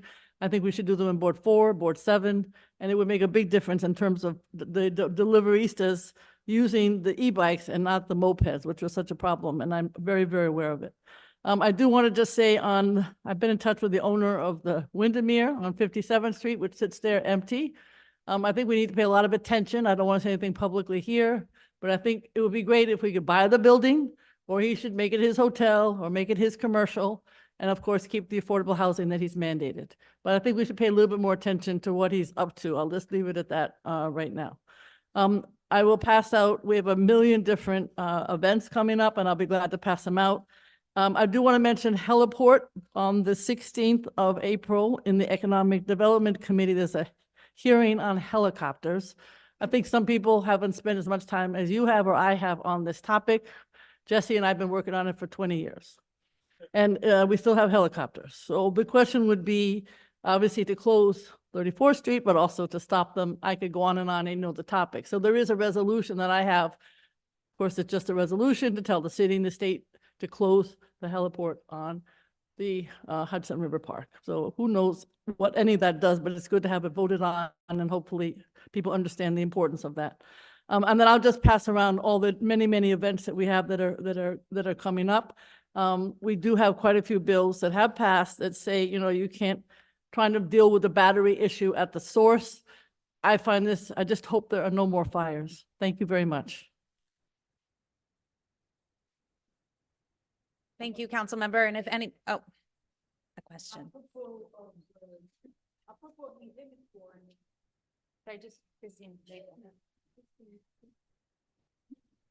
Okay, and it's on? It's on? Yeah. Yes. Apropos of the heliport, we were just talking about the casino, and we're very concerned about indeed the casino, people using the heliport to come to the I would be casino. concerned also. Right. That's Mic drop. Thank you. Okay, back to our regularly scheduled program. Thank you, council member. We're going to go back to the agenda with Chelsea Land Use and Jeffrey, if you will take it. Good evening, everybody. Ooh, sorry. On the letter, any questions? Pretty straightforward. But there were a couple of sentiments at the committee that we're going to incorporate that indicate that we don't want the LPC rules to become a burden for business owners, and that these are really meant to be very good and compliant. So that's kind of a sentiment we're going to add in there. It's a 4-year permit that DOT issues. Any questions on this letter? With thanks to David. I'm sorry. The letter was in the Dropbox. Oh. He's joking. Indeed, the letter He's was joking. circulated on He's joking. Friday. Of course Okay. he is. And Jeffrey, did you want to jump down to the new business item or no? It depends on if you want. Yeah, if there are no questions, let's. Got it. Hold on, I don't have that one up, but I was not planning to present on these letters and more just ask them if there's any questions this evening on them accordingly. The United States Post Office is proposing some changes to the Old Chelsea Station. That is near and dear to many of our hearts that we've been taking up from a landmarks perspective for decades, quite frankly. Again, with thanks to Dave on this letter. Any questions? And this is item 26 for those The following. new business item. This is coming out of Chelsea land use, which is why we're turning to it now. Recommending some slight tweaks over significant alterations that they are proposing to make. Okay, and thank you again, David, for your work on the letter. And we'll just note on the agenda, your printed agenda, it says UPS, it is USPS, just a small typo. We're gonna move on to waterfront parks and environment. Leslie, Marty, who's?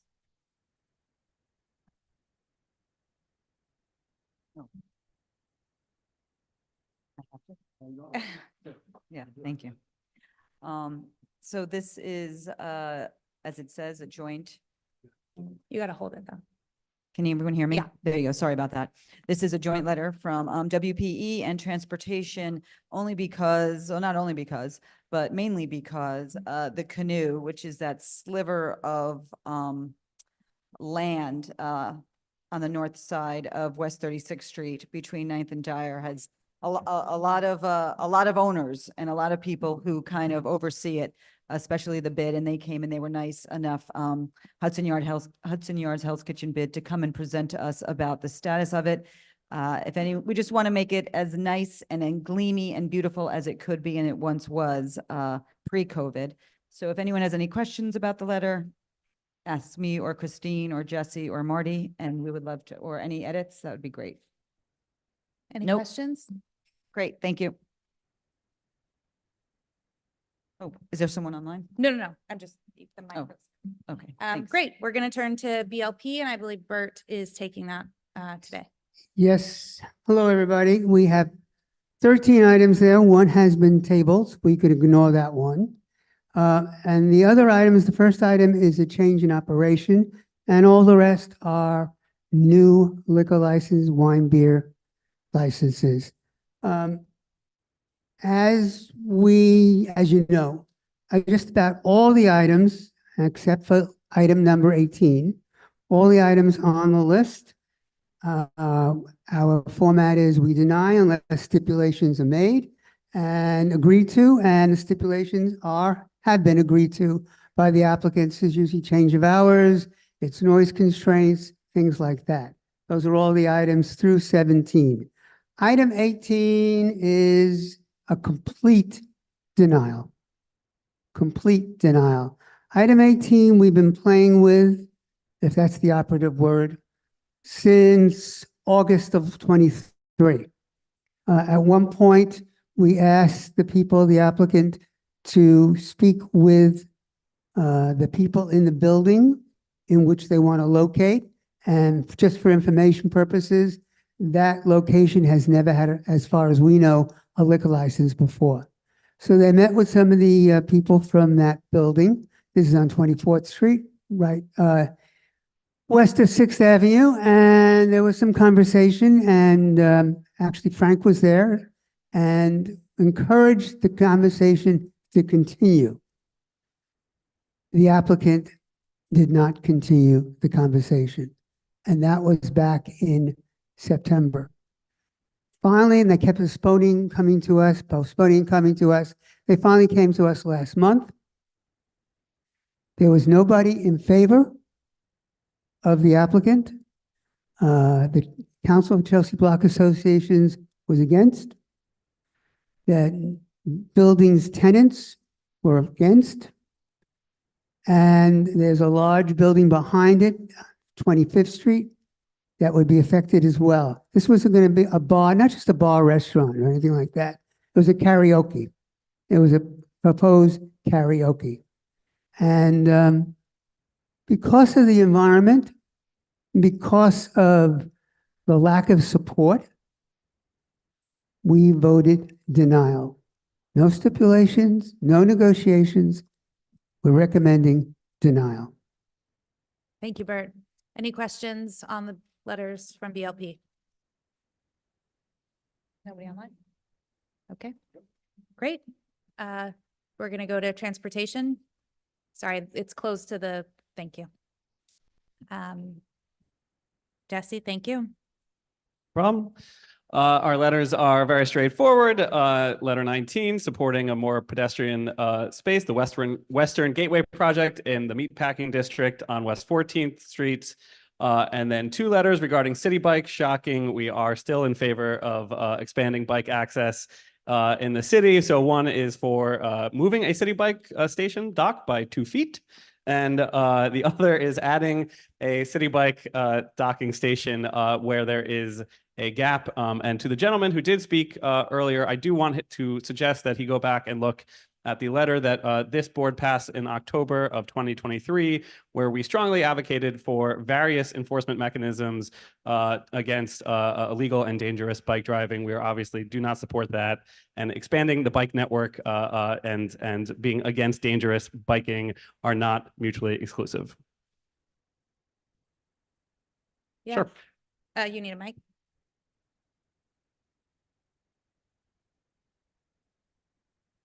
Just hold it down.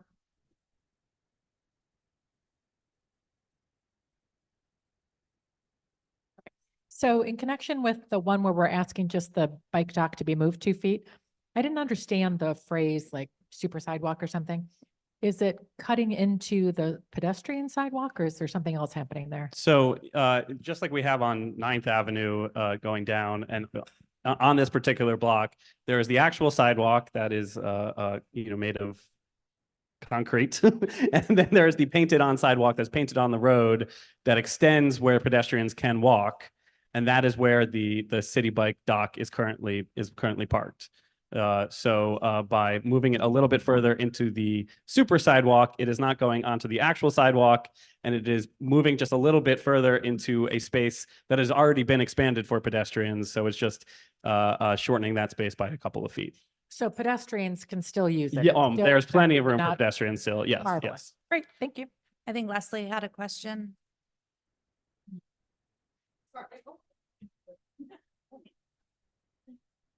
Hi, I have a question on letter 2, on number 21. Yep. That's okay, Jesse. I'm glad you mentioned the Fresh Direct truck. Did you guys think about, in that area, so Fresh Direct trucks double park usually, but Yep. this is a part where it doesn't, like it's off to the side a little bit. I thought that was we thought that was a good thing that, there was, because there's nowhere for delivery trucks to unload and that's a big problem in the city.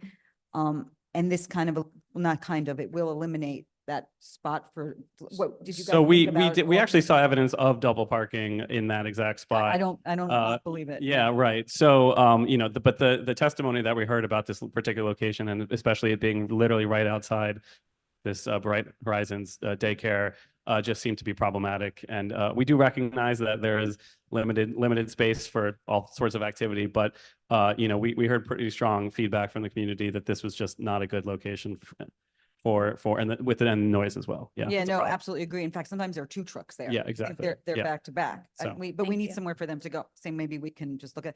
The second thing is that I think you guys would probably be interested in. I don't know if it's exactly where this bicycle rack is going, but they have micro mobility overnight parking. Like it's a little further down, like towards 57th.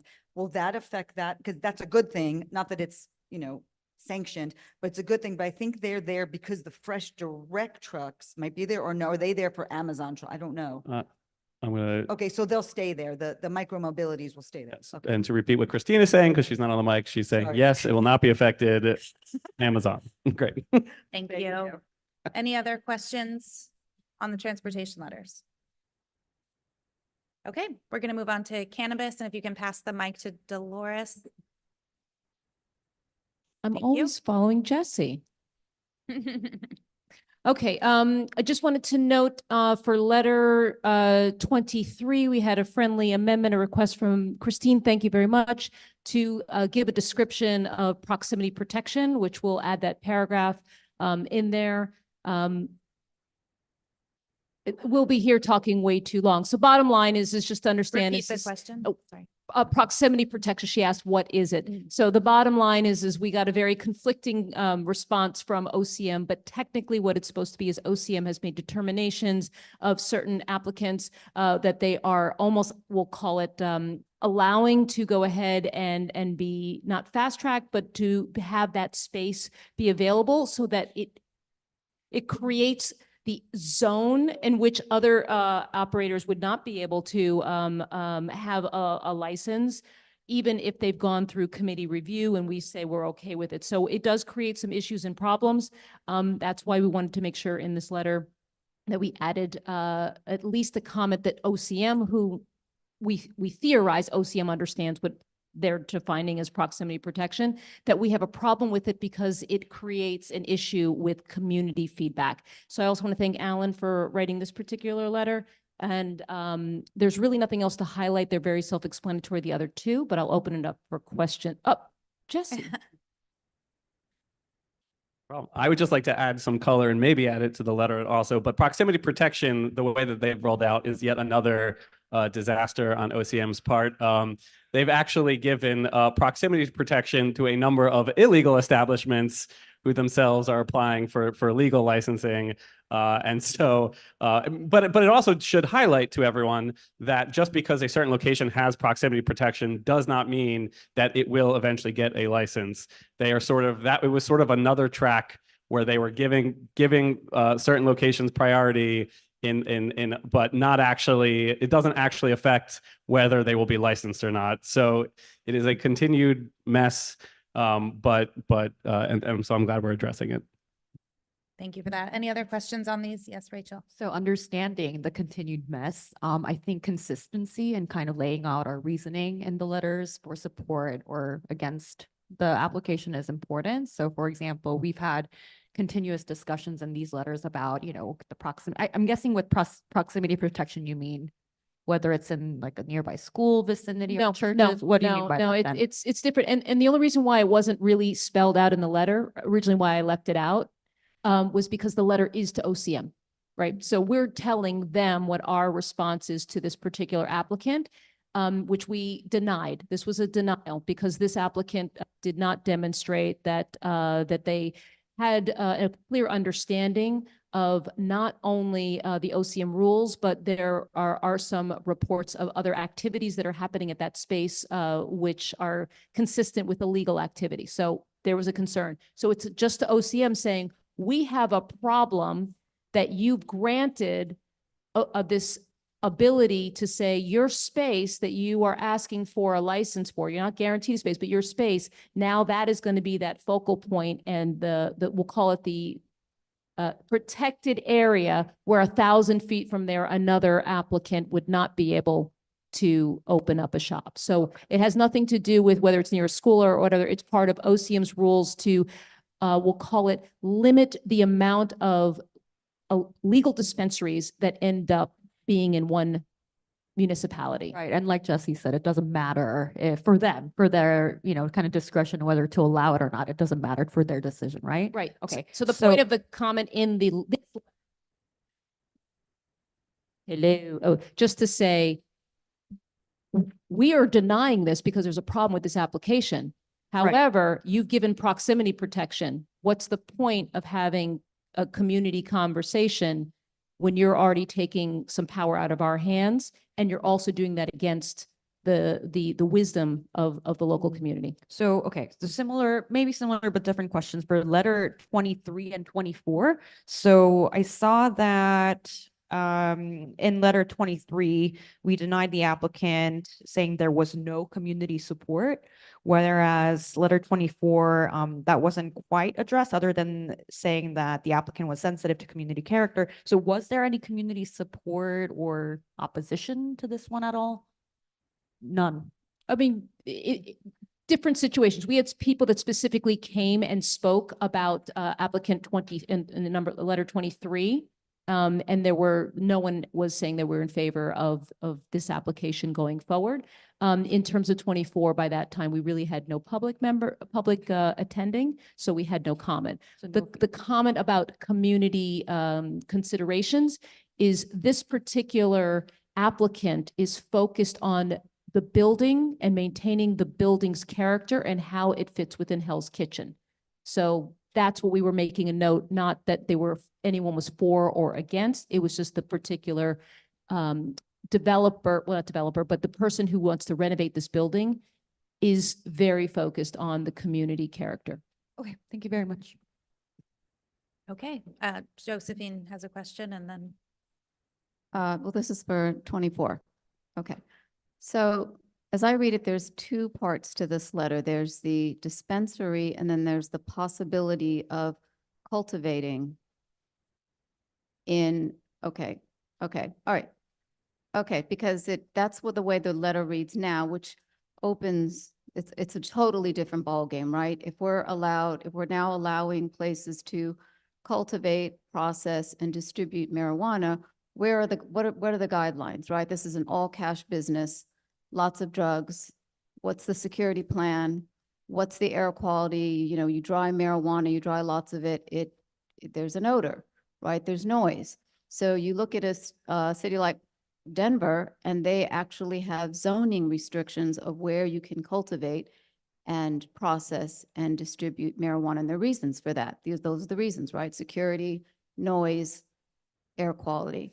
And so my question is what are the guidelines? Where are they coming from? So as it stands now, I'm fine with just the dispensary portion of it, but certainly not any kind of possibility of cultivation when we have so little information.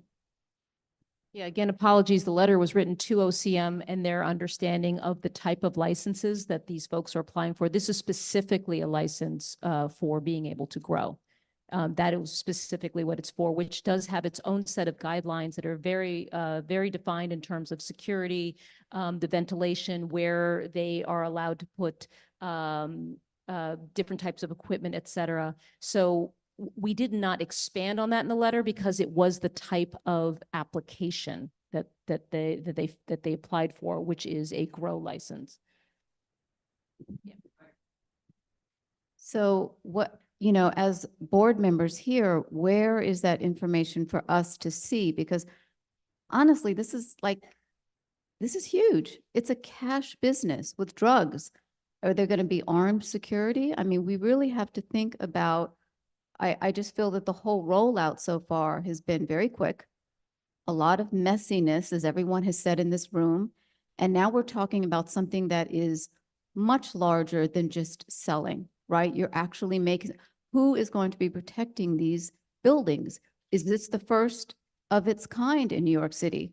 Is this actually happening somewhere else? If it is, where? What have the results been? Where's the study? Where's the research?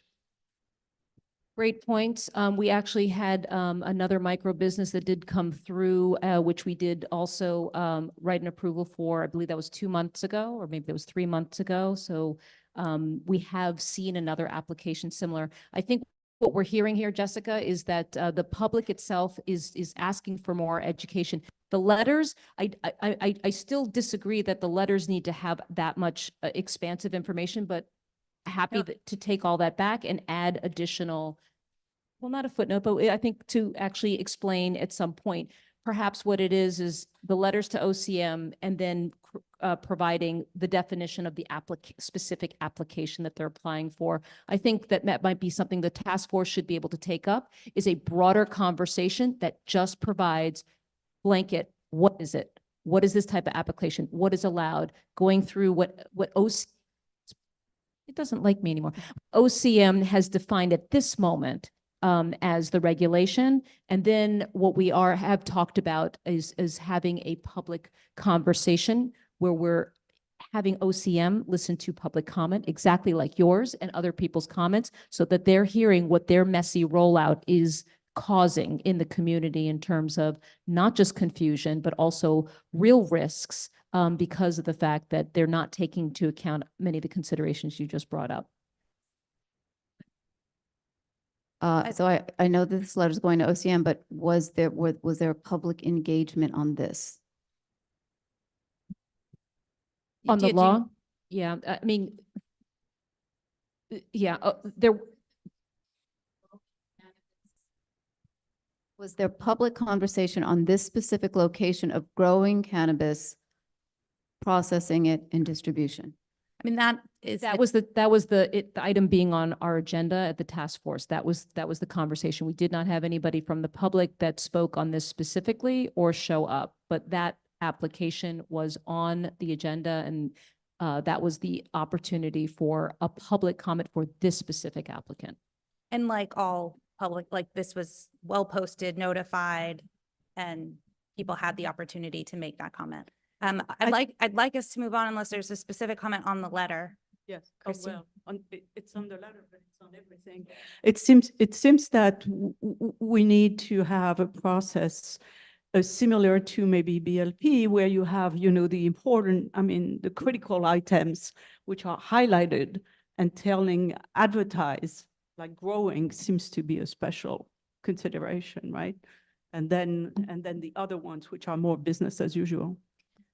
I know the task force is recruiting new members, and anyone who has ideas about what that could look like should be invited to join. Any other comments on these letters? Joe, there was a mic on this side. Oh, I'm sorry, Rachel. I didn't realize you had it. Please. I'm sorry. We'll do Rachel and then Joe. I'll make it quick. I just thought that Dolores's idea was a great one, that this is a developing issue of much concern, clearly.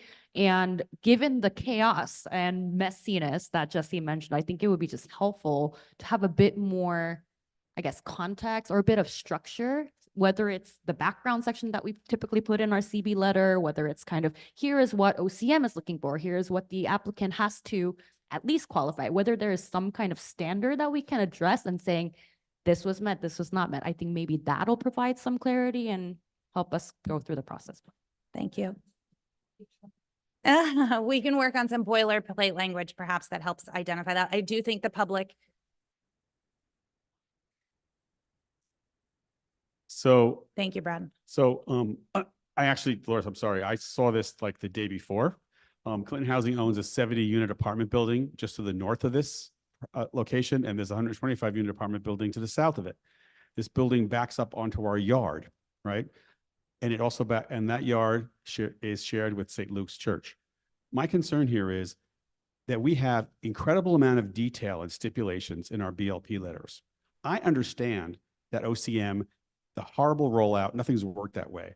I think we as a community board have to take a pause and put in process the stuff we do in BLP, because we came up with those things that are now part of the SLA's procedure. The idea that my office has 70 affordable housing tenants, many of whom have all kinds of substance abuse issues and things like that, that may be affected by a bad ventilation system if it's put in and we don't know what it is. We make liquor license people jump through hoops to get acoustics engineers to figure out what to do. And now that building backs up on our yard and it's immediately adjacent to the property. I don't know what to say. Do we have any ability on things like this to refer it back to committee and to say, can you come back with a plan? Because the growing is even a wildly different activity than a dispensary, right? And I want to know that, like, when the board approved the one on 40th Street, that is next to a hotel and a small commercial, so it was not in a residential zone. This is a whole new ball of wax. Is there any ability for us to work with this applicant to say, can you come back with all your details to ensure us? I think we have a timing issue, but I also think the point is well taken. But Dolores, do you want to respond? Can I respond? We can, Joe, right here, sorry. It's not Dolores speaking through me. We can, but the reality is that we don't have it's not the same system as BLP, in which we're asking them to delay their application. They've already applied. So they're already in the system. So we can do that, and the applicants can be as willing to do that as possible, but it does not have the same control that BLP committee has over SLA licenses. So I think we can certainly explore that more. And I think Dolores's point is good, that, as the cultivation licenses become, we will see more of those. We should definitely explore what more we need to ask of the folks beforehand. But I just want to be clear that it's not going to be the same thing where they're going to say, oh yeah, I'm delaying applying to OCM. They've already, because OCM required them all to apply last year at December and November, they're already in this pipeline. There's already a queue. They've all got numbers. So I just want to understand that the power the board has with repeating myself, we don't have the same level of control that we have with OCM. Additionally, Joe, just to allay your fears, this guy does not seem to think that anything rolls out, even if he does get a license, for like 3 years. And his lawyer and he also spoke very, very strongly about wanting to work with the community. So this is just that application process. And again, as Jesse just explained, that application's already in. So what we will be doing is having an ongoing conversation once we know when people's lottery numbers are pulled and if they actually are granted that license. Offer that we know the system is broken to start out with and done ass backwards. That's a technical term, okay? We know that. So if it's done that way, let's start doing a system that makes sense to get real actions that can document what is needed. And if the sky seems to be willing to work, is there not an ability to say, for our committee to say, we like this or support it. Can you come back to us and give us all the details so we can embody something and we can start to get, if OCM won't do a real process, why does the community board for just start doing a process? Done and done. Okay. Thank you. Great. We are going to move on to our last letter. Housing, Health and Human Services. Maria, are you presenting? No, you cannot. Excuse me. Joe, will you present on the last letter in support of Ryan Chelsea Clinton? Coming back. We're in the home stretch here, folks. Let's keep the wheels on. Just trying. And I, of course, pulled out the Paddles, old, yeah. old Chelsea hotel post office letter to look at. Ryan came to the HHS committee asking for specific funding for a medical van in order to get better service to our community. We had a lot of discussion with him. We talked about it extensively, and the committee recommended to support it with a couple of different questions. That's it. Any questions on this letter? Jeffrey, grab the mic. I think this is great. I just wonder, are there other eligible clinics that we can be advocating for this type of service, or is this just sort of a special Ryan privilege given the type of clinic that they are? Ryan is applying for a grant, so they came to us for support for the grant. Thank you. Okay. Thank you all for your patience as we work through the business portion. I'm now going to turn it over to Katie and to Alice to handle the roll call. As a reminder, we ask everyone to please say their name prior to their vote. It allows us to capture it on the tape, which is really important if there are any discrepancies afterwards. So please say your name. And Jesse. And I'll repeat it. Yeah. Yeah. Okay. As you know, we go alphabetically. So I'm starting with Ted. Ted says yes to all. Is Manha here this evening? Okay. Roberta? No. Christine? Yes to all. Yes to all. Gwen? Yes. Oh, sorry. Sorry. Gwen Billing, yes to all. Leslie Boghosian Murphy?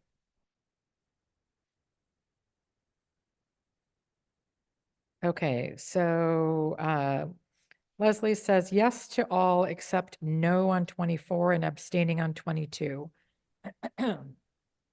Viren, yes to all. Wilson.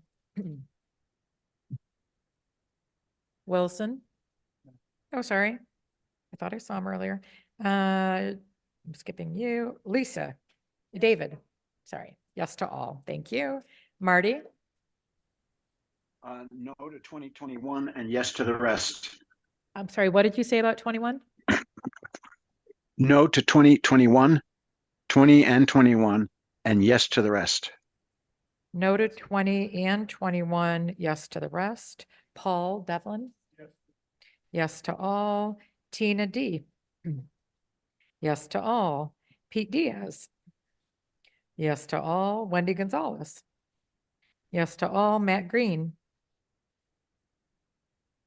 Abstain 24, yes to the rest. Jesse Greenwald.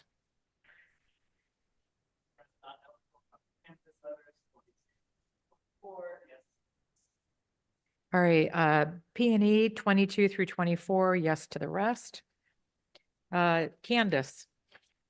Yes to all. David Haluka. Yes to all. Yes to all. Frank. Wasn't Frank not here? Josephine. No on 24. Hold on, just checking. Sorry. I put you in the wrong column. No on 24, yes to the rest. Inga? Not here. Carrie's not here either. Lowell? No. Raoul? Yes to all. Bert? Yes to all. Chris? Abstain on 24, yes to the rest. Rachel? Yes to all. Jeffrey, sorry. Present, not eligible on 19. Yep. Yes to the rest. P&E on 19, yes to the rest. Betty? Yes, yes to all. Yes to all. Sanford? Yes to all. Gregory? Yes to all. Tina N? No on 24, yes to the rest. Mike Noble? Yes to all. Yes to all. JD? No on 24, yes to the rest. Maria? P&E on letter 25, yes to the rest. Alan? Yes to all. Brad? Yes to all. Joe? No on 22 and 24, yes to the rest. Dolores? Yes to all. Me? Yes to all. Charles? Yes to all. Hector? Yes to all. David? Warren? Yay to all and submitted my vote sheet. Oh, David, impressive. Rodney? Oh, and Rodney's impressive too. Alice?